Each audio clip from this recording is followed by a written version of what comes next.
Ciao and benvenuti. If you haven't tried asparagus pasta before, you're about to find out how to make it. Let's just spend a minute though talking about the asparagus, because I've seen many videos where people throw away a lot of it and goes to waste, and that is not necessary. I've peeled some already, but I kept one for the video. What I find that often people cut it here and that goes in the bin. You don't need to do that.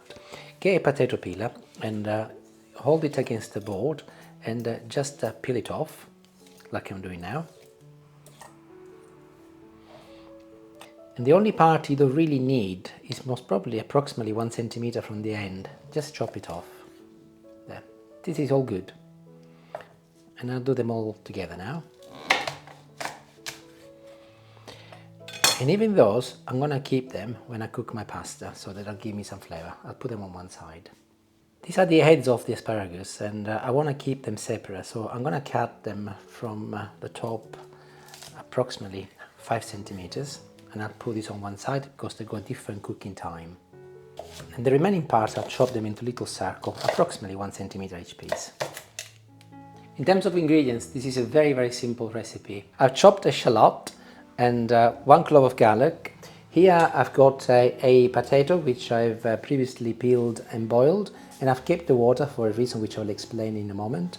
And if you get the opportunity to overcook it, even better, and it is all ready. Pasta wise, I'm using some trecce. This is the Italian for plat, I think is the word in English, because they've got literally the shape of a treccia. You will not find this in the UK. I've brought it specifically from Sicily. However, you can use any pasta. Short pasta is better, rigatoni ideal. I would have used rigatoni if I didn't have this pasta, but as I brought it back, I thought it'd be an interesting one to try and use. I will be using some Parmesan cheese as well, but if you're vegan, this is also a great recipe for you, and you can use alternative cheese, some basil and olive oil. And that's pretty much it, the extent of the ingredients. Let's get started. Start by pouring a little oil in a pan, and I'll add my shallot. After a couple of minutes, once the shallot softens up a little, I'm going to be adding my chopped asparagus. I mentioned that I kept the water from the potato. That is because it's got the starches from the potato, and I'm going to be adding a little. Only a little, not a lot.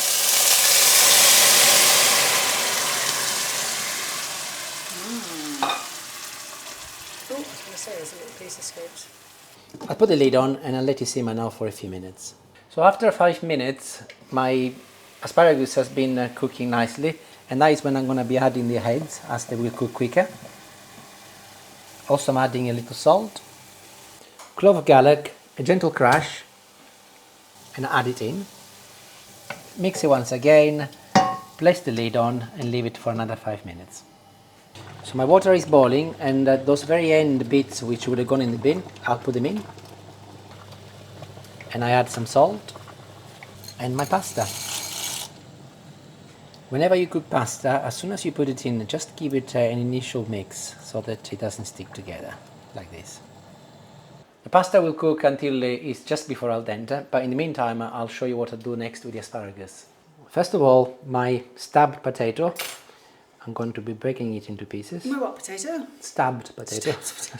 Put it into this little jug.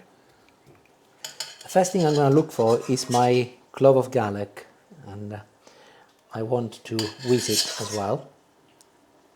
And I'm now fishing for the pieces of asparagus which I cut in circle, and I'm leaving the pretty bits for garnish at the end, the ends, yes, the heads.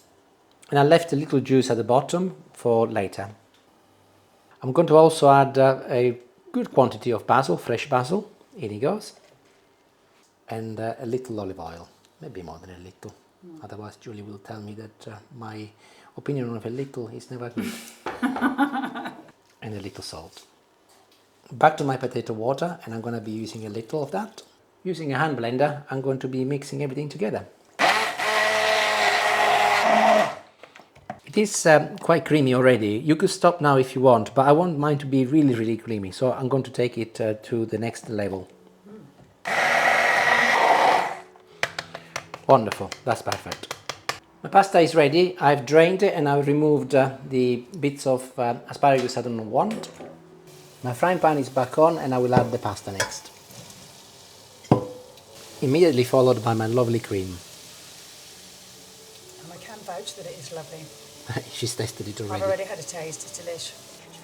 Make sure you keep back some potato water or indeed some pasta water if you like. Obviously I've got the potato, so I'm happy with this one, and I'll pour a little in to ensure that it finishes cooking.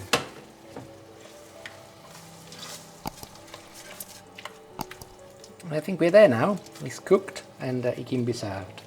Not before a final turn of olive oil.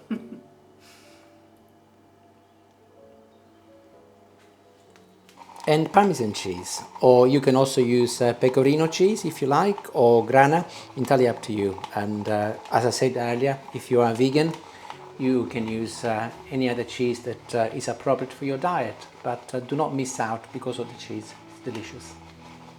Nice. And now we've done the hard work, now we do the easy bit. It wasn't hard anyway.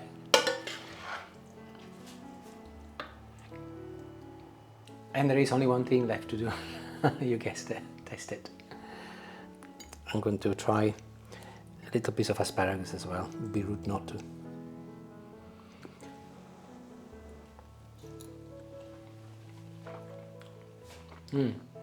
That's really nice, really refreshing, and the combination of the asparagus, of course, with the potato makes it really creamy without having to use any cream, so very, very healthy.